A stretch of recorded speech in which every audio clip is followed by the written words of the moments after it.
పెట్టుకుంటే బాగుండేది. కానీ ఈ వీడియో ఒక అన్ని ఛానల్స్ లో వస్తూ ఉంటే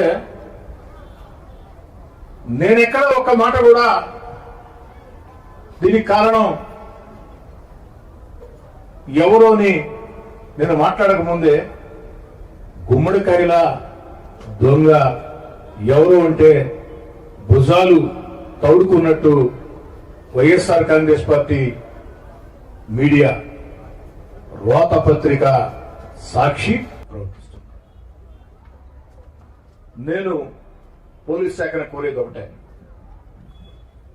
ఎవరు నన్ను చంపితే ఆ కోర్టు డబ్బు ఇస్తా ఉన్నది ఎవరు?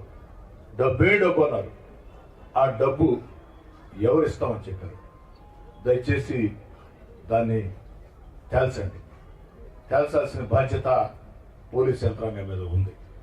అయితే ఇలాంటి బుడ్డ బెదిరింపుల్ని నేను కాదు కదా, నా మనవడు నా మనవరాలు కూడా లెక్క చేయరు. వైఎస్ఆర్ కాంగ్రెస్ పార్టీ నేతలారా, వైఎస్ఆర్ కాంగ్రెస్ పార్టీ నేతలారా,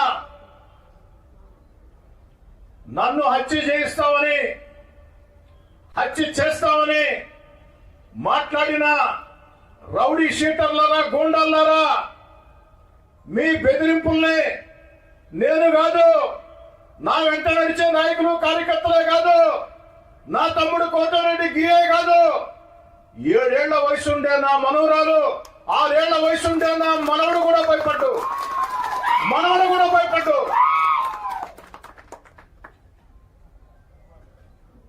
ఎవరు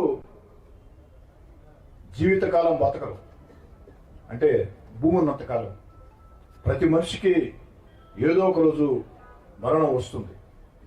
కానీ భయపడుతూ బతికి అలవాటు మా దగ్గర లేదు. నా దగ్గరే కాదు, నా వెంట నడిచే నాయకుల కార్యకర్తల వద్ద కూడా భయం అన్న పదం మాకు తెలీదు. భయం అన్న పదం మాకు తెలీదు. కాబట్టి ఇలాంటి బుడ్డ బెదిరింపుల్ని లెక్క చేసే వ్యక్తిని కాదు అని చెప్పని తెలియచేస్తూ, నా చివరి శ్వాస ఉన్నంత వరకు, ఓపిక ఉన్నంత వరకు, ఊపిరి ఉన్నంత వరకు ప్రజా జీవితంలో కొనసాగుతాం, ప్రజల మధ్యలో ఉంటాం. ఈ 14 నెలల్లో చంద్రబాబు నాయుడు గారి ఆశీస్సులతో, పవన్ కళ్యాణ్ గారి ఆశీస్సులతో, నారా లోకేష్ గారి ప్రోత్సాహంతో, జిల్లాలో ఉన్న 2 మంత్రులు పొంగూరు నారాయణ గారు, ఆనవ రామనారాయణ గారి సహకారంతో, పార్లమెంటు సభ్యులు వేమిరెడ్డి ప్రభాకర్ రెడ్డి గారి సహాయ సహకారాలతో, ఆ దేవుడి దయతో నెల్లూరు రూరల్ నియోజకవర్గంలో 300 కోట్లతో అభివృద్ధి పనులు చాలా వరకు పూర్తయి ఇంకొన్ని పూర్తి కావాల్సి ఉన్నాయి.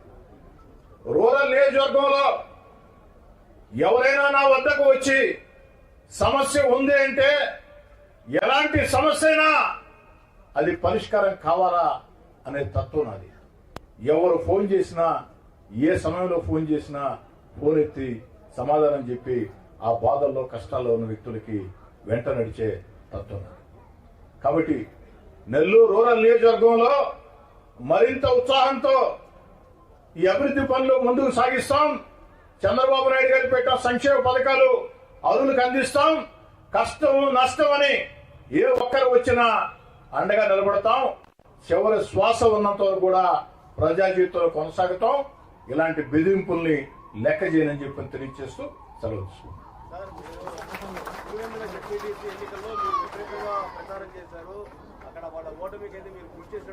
ఒంటిమిట్ట అక్కడ వైసీపీ ఓడిపోవడానికి మీరు కూడా ప్రధానమైన కారణం కాబట్టి అందులో భాగంగా జరిగిందని భావించారు. ఒంటిమిట్టలో ఓ తెలుగుదేశం పార్టీ కార్యకర్తగా ఓ 3 రోజుల పాటు నా ప్రచారం నేను చేశాను.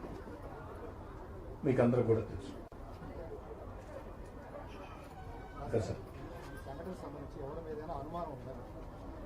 సాధారణంగా బాలకృష్ణ గారు, మీరు ప్రజాశక్తి, వృత్తిపరంగా మీకు పోటీ ఎవరితో ఉంటుందో, మీకు ఏదైనా నష్టం జరిగితే వేళ్ళు ఆ వైపే చూపిస్తాయి. మరి తెలుగుదేశం పార్టీ కూటమి శాసనసభ్యుడిగా నేనున్న వేళ వైఎస్ఆర్ కాంగ్రెస్ పార్టీతో నాకు తీవ్రంగా విభేదాలున్న వేళ, మరీ ముఖ్యంగా ఇటీవల కాలంలో YSR Congress party social media నా మీద విషయం కక్కుతున్న వేళ, వైఎస్ఆర్ కాంగ్రెస్ పార్టీ పత్రిక టీవీ నా మీద విషయం చిమ్ముతున్న వేళ అనుమానం ఎవరి మీద వస్తుంది సాధారణంగా. కానీ ఇవన్నీ కూడా పోలీస్ విచారణలో తేలాలి. అయితే నేను ఒక్కటి చెప్పదలుచుకున్నా, వైఎస్ఆర్ కాంగ్రెస్ పార్టీ నేతలారా మీకు చెప్తున్నా, ప్రజలకు కూడా తెలియాలని చెప్తున్నా, 14 నెలలైంది నేను 3వ ఎమ్మెల్యే ఎన్నికై. ఏ ఒక్కరినైనా నేను ఇబ్బంది పెట్టాను? ఏ ఒక్కరికైనా నేను నష్టం చేశాను? ఏ ఒక్కరిని ఇబ్బంది పెట్టాల? ఏ ఒక్కరికి నష్టం చేయాల? సాధ్యమైనంత వరకు రాజకీయ వివాదాలకి